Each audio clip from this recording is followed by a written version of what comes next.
Welcome to a brand new program here on the Talkline Network, Jewish Women's Unity Initiative. And it's based on the writings of Dr. Rene Levy, whose book is called Jewish Unity in Age of Sinat Chinam. In fact, he's joining us as well.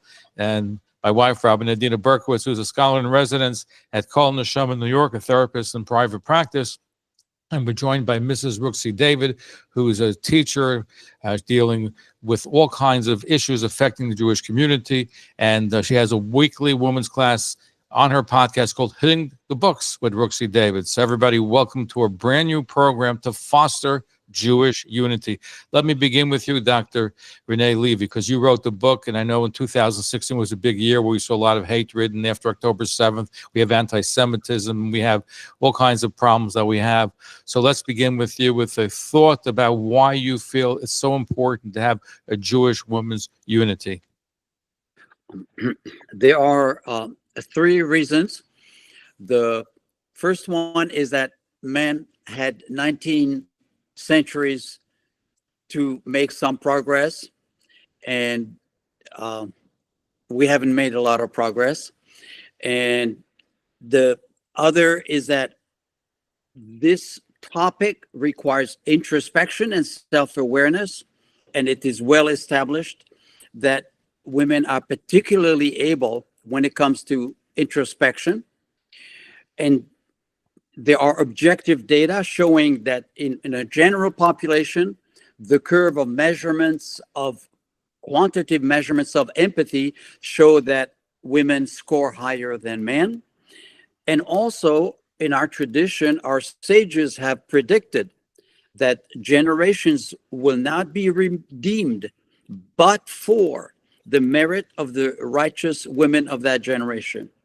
So those are the reasons. Wonderful introduction. Let me turn it over to you, Rabbanit Adena Berkowitz. Well, thank you, Zev, for my being able to be part of such a wonderful and important discussion and dialogue. I have Dr. Levy's book right here. And I wanted to start first by asking him, what was the motivation to write this book, Jewish Unity in an Age of Sinat Chinam? Because we know that Sinat Chinam goes back thousands of years. We identify that the second Beit HaMikdash was destroyed because of it. But what motivated you to write this book and bring us to this point of this women's unity project? Because many rabbis have written that the story of the Jewish people is like a beautiful beged. It has just one stain. And that's the combination of those two words, Sinat Chinam. And it has been intractable. And so I started 15 years ago asking myself, why is that? How can we fail there when we succeed everywhere else? And so one thought of Rabbeinu Yonah in his Sha'arei Tshuva directed me, because he says that Jews tend not to observe prohibitions that are called lav she'en bo ma'aseh, prohibitions that do not involve an action, prohibitions that are tuluyot balev, that are inside of us. We tend not to observe it. So from his comment, I concluded that if I went back to our people and see what stopped them, what did they encounter in trying to deal with the Sinat Chinam problem,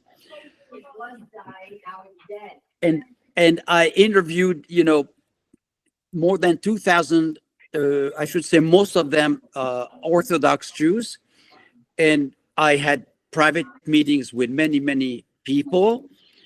And I made some findings that break the code of those two words into actionable items, which we don't have time for, and which we'll talk about in the rest programs. Well, that's so interesting. And Mrs. Davis, if I could call you Rooksie, if that's okay. Yes, Well, how did please. how did you come? What is it in your background that has brought you to wanting to get involved with this project? And we're going to talk a little bit about that. Well, I'm always fascinated by human behavior and what motivates people. Sometimes you see people do things and you think, wow, that is so inspiring. And I could say the positive that's come out of October 7th is to see people who may have seemed and seen themselves as ordinary in regular life. And in these unprecedented times, they step forward with such courage and such strength of spirit. And we've all seen those videos, and we've heard mothers talk about their sons and wives about their husbands. And I want to know how someone can step up like that and do that. And in the reverse, sometimes we see people wreak havoc and we wonder, what were they thinking? Didn't they see the consequences of their actions? So that has always fascinated me. And personally, you know, I'm motivated to self-reflect and to self-observe and to analyze my own actions, thoughts, etc. And Dr. Levy has been a friend of our family for 33 years. He's been a very public and vocal supporter of the Seattle Kollel and the outreach work that we do here. In fact, he was the guest of honor at the first Kollel dinner more than 3 decades ago. And Dr. Levy's book really recalibrated in my mind what Hashem expects of us in interpersonal relationships. The Torah holds us to high standards, and we have a high bar of how we interact with people, even when they're doing things that we don't agree with, even if they are in opposition to what we do or what we believe. That does not absolve us of our obligation to treat people with heart-centered love, kindness, respect, and dignity. And So, that yeah, I go was, ahead. but as long as, you know, I'm socially nice. I appear friendly. I can do the hi, how are you, and friendly demeanor. But what am I thinking, and what's really in my heart when I face this person? That takes a lot more work. And not only does it take more work, it's not just a nice thing to do. It is my obligation. And we know, kapmayim hapanim lapanim, when water reflects an image, our hearts reflect each other in a energetic way, that when we're with someone, they can tell how we feel about them, even if we are doing the social niceties and the pleasant facial expression. There is something that comes across. And if that's not clean, people feel it.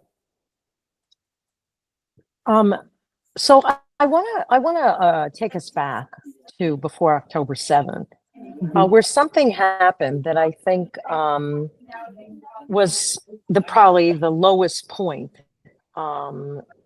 in sort of recent history, where we've seen Sinat Chinam at its worst. And that had happened on Yom Kippur in Tel Aviv at a open service that had been organized near the beach, where a horrible fight broke out, where a service had set up. It was, I think it was either for Kol Nidre or maybe it was for Ne'ilah.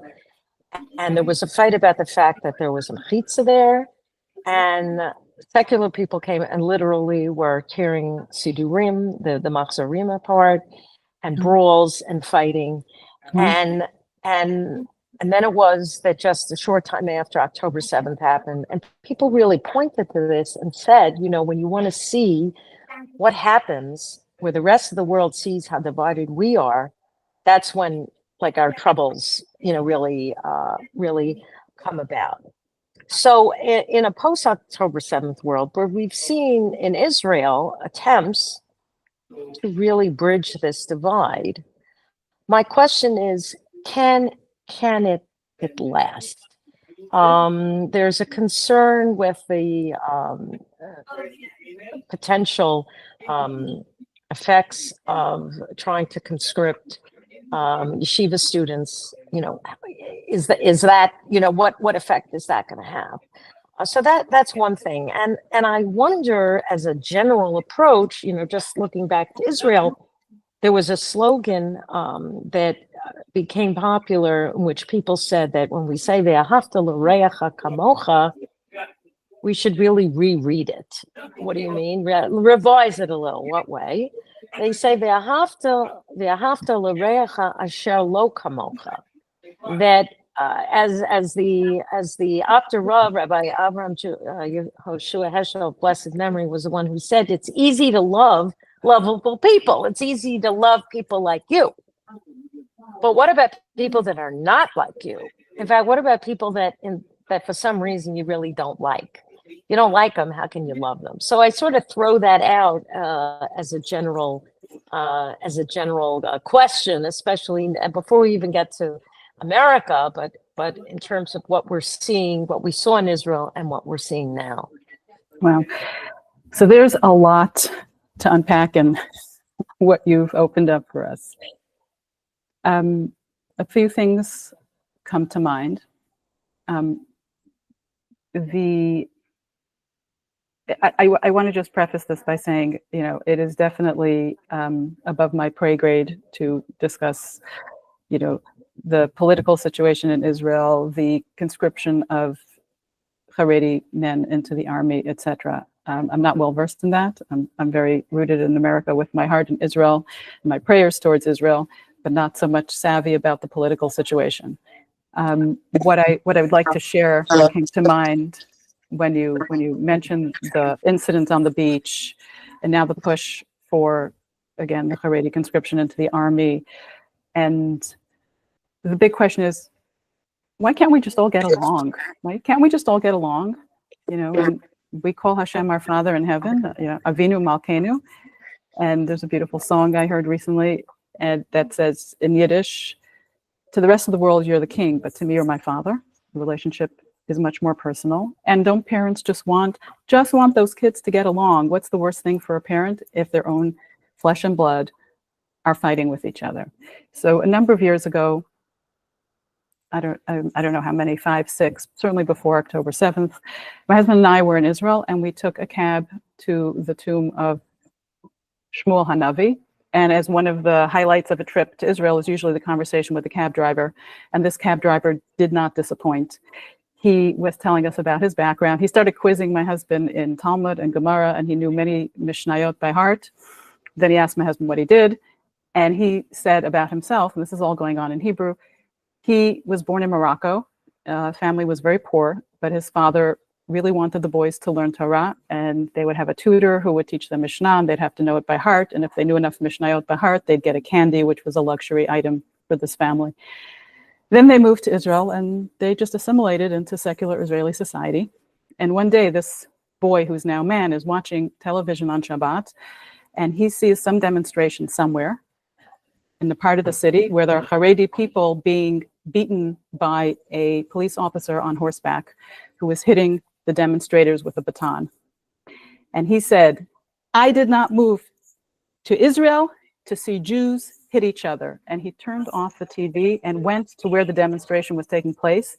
And he said to the officer on horseback, if you hit them, you hit me too. And I think that's just such a beautiful demonstration of the Jewish spirit, and that, yes, we could all get along. We could. And I saw probably a little clip on YouTube or a WhatsApp that someone sent me of a chassid with payas and the Hasidic garb, and the title said, son of Grand Rabbi of some Chassidut is joining the Israeli army. So again, above my pay grade, but and I don't want to call it compromise, because compromise feels like some side is giving up something for the other side. Can't we collaborate and come to a collaboration where observant people can serve in some capacity in the IDF, where their religious values will not be compromised, and they will be defending the country in a different way than how they're generally viewed. Someone brought to light that the Haredi community volunteers for Magen David Adom. They run soup kitchens. They do a lot of the social services on a volunteer basis, generationally within families, and they're available 24/7.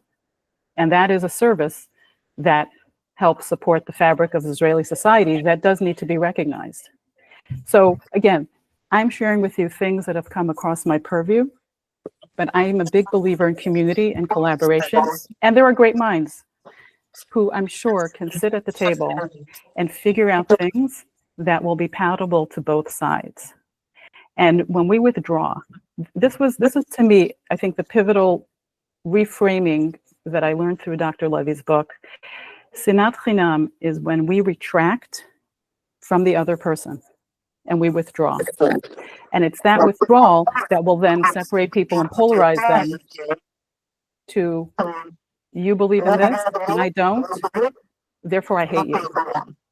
Hate you to the point where a Jew will rip up a machzor on Yom Kippur. Nobody wants that. I think also one of the big problems, and it's very pronounced in Israel, and it's a little bit, we find that in the United States as well, is that when people live in their own silos, literally in distinct neighborhoods, and are not coming into contact with people who are different than them, it's very, very problematic because you don't see the humanity of the other. And one of the results after, which has been very interesting, which is this theme of trying to have Jewish unity, is in Israel, they've brought together on a couple of occasions survivors from the Nova Festival with members of the Haredi community for Shabbat. And I've read accounts of this, and you've had people there, you know, the women come in, they're not forcing them to dress in any particular, manner of siyot, and many of the women and men have tattoos and multiple piercings, things that members of the Haredi community are not necessarily used to seeing, and how they created an environment together for Shabbat for people who maybe have never observed the traditional Shabbat in their life. And therefore, it allows you really, it's not just to get to know someone, but you have to see the humanity that Tselem Elohim in the other person, and that really goes both ways. And when they've interviewed people, they've said, when have I ever spoken to someone who has a tattoo? When have I ever spoken to someone who's dressed in a shtreimel, and a kapata? It's not something that I'm connected with. So I think that's something also, that how can you come together? It doesn't mean that we're here to change the other people, but it's rather in the encounter that we can be changed, of seeing the other person as worthy of connecting to, because that's really what it means. First, we have to see the Tselem Elohim, then we can see Kol Yisrael Arivim Zeh Bazeh. So I think that's something. Now, when we veer off into the American scene, we came through all the holidays, and then whenever Thanksgiving looms for people who are going to gather family around the table, the question, and this came up during Pesach of the past year, of, oh my gosh, what happens when you have people at a table who are of one political view and people who are another, and how can you prevent the fights from breaking out? And it's affected the frum community as well. We could say, well, most people I know voted X, Y, and Z. Other people say, most people I know voted A, B, C. So what happens when you have them at the table? How do we develop this unity? How can you have, it doesn't mean that you have to have uniformity, but how do you create unity when it almost can feel like a boxing ring where people have gone to their corners? Well, I love that expression, unity is not uniformity. And I like to say I like the variety pack. I think the flavors and styles of our very varied Jewish brothers and sisters is fabulous and phenomenal. And the silos that you mentioned, those are social constructs, and they've been reinforced by social media and by the algorithms that keep feeding you the thing that you looked at. And now you're only going to look at things that are similar and have the same viewpoint. Back in the day, especially being a former New Yorker who's now lived in Seattle for 33 years, people argued, and it was like debate was a love language. You could sit at a table and argue for hours, and that was great, and then you hug each other and go off to whatever else you were supposed to do. The culture in Seattle is very different. It's different for me in that we do outreach and we have the people with the tattoos at our Shabbos table, very happily so. And Seattle's also very polarized politically in the general society. So we also deal with that. My husband has a very sweet but firm rules. We don't talk politics at the Shabbat table. And people are happy to come. And since October 7th, Jews have wanted to reconnect to being among their people and at the Shabbat table. So the key, as you said, is seeing someone's humanity, their tzelem Elokim. It is okay for me to have a completely different opinion and viewpoint than you. If we think about Chavruta learning in Talmud, that's the whole point. You're supposed to debate, you're supposed to challenge, and the idea of that is to distill it down to the truth. Now, I don't know that we can distill things down to the truth in politics, but just because you believe in a different political party or a different ideology, well, I don't think you're God. I don't think your opinion is really going to make that much of a difference, truth be told. Okay, so you voted for the other person, and I voted for their political adversary. Okay, that works. That should have nothing to do with how we love each other and bond with each other. Now, if you take us out of a social setting or a political setting, if you think of Jews when they travel, you're in the middle of the nowhere, and you see someone who you identify as Jewish, whether they're wearing the Star of David, whether somehow they do some sort of Jewish signaling, we're thrilled to see someone. It's a member of the tribe. We're in Timbuktu, or we're in Kazakhstan, and there's my Jewish brother or sister. Wow, we hug, we kiss. Would we do that if they lived next door to us and they looked different and smelled different and prayed different or didn't pray? We have this family anecdote. We, as a young family, were in Seattle, and we're excited to see Jews wherever we went. We traveled to New York and we're in JFK, and my little daughter says, "Oh, look, there's Jews. We should go say hello." We're like, no. In New York, you don't say hello to the Jews. No, we're not going to say hello to them, right? But how sad is that? How sad is that? So a lot of what we're experiencing, again, is silos, as you said, social constructs, just plain old, our type does it this way, those other types we don't associate with. We want to eliminate that. We want to have that not be something that we even relate to anymore. And that's the goal of the book. That's the goal of the mission. Yeah, it's powerful because it's on the one hand, it's so difficult, but on the other hand, sometimes all it takes is a hug, and to say we can disagree, but it doesn't have to become so disagreeable that it ends up that I hate you and I want nothing to do with you. And that's, I think, sort of what the goal has to be, as I said, to see the humanity in the other person. And there's value in those other opinions. There is, I think, more now than at other times, we have an intermingling of flavors between Ashkenazic and Sephardim, between Hasidim and Misnagdim. We've all been able to borrow and share the beautiful parts of those traditions. And that's as it should be. There were 2 tribes. They were all different. Yaakov blessed them with different properties and different attributes. And they were supposed to hold to those things and develop them within their tribe, not to become a homogenous group of Jews. I think that's what makes Jews so interesting and dynamic. Well, Dr. Levy, if we have only a little bit of time left, what's your perspective at this point? Well, I was told that my role is to give one teaching from the Sefer. The Sefer has been reviewed by many rabbis, and they found Chidushim. The one I find is the most important, and that's what I would like to start with, is that there exist 2 types of Sinat Chinam. And we have to be disciplined about that, realize one is personal Sinat Chinam, which is the one we usually talk about. And the other one is the group Sinat Chinam. The personal Sinat Chinam in Hebrew is called Sinat Chinam Klape HaYachid, and the group Sinat Chinam is called Sinat Chinam Klape Kvutza.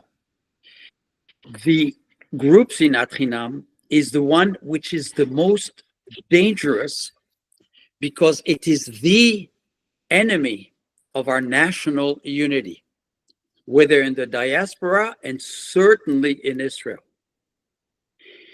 I will add one thing, that spiritually speaking, group Sinat Chinam is a grave sin, not about other people. It's a grave sin against Hashem because it challenges Hashem's choice of the Jewish people.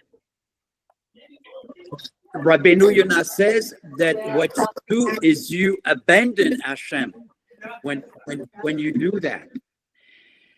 And I want to conclude with, for members of your audience, that it's very important that we learn about group Sinat Chinam because it's not often talked about. I haven't found it in Sfarim, and we have a lot more to say about that in the future. Thank you. And you've been listening to a weekly program, Jewish Women's Unity Project, the author of a book dealing with what's called the Jewish in the Age of Sinat by Dr. Rene Levy, a must read. And this show is hosted by Rabbanit Adena Berkowitz and Mrs. Rooksie David. Thank you for joining us. Look forward to speaking with you again in the future broadcast of this program. Listening to the Talkline Network here on TalklineNetwork.com. Thank you. Great job, everybody.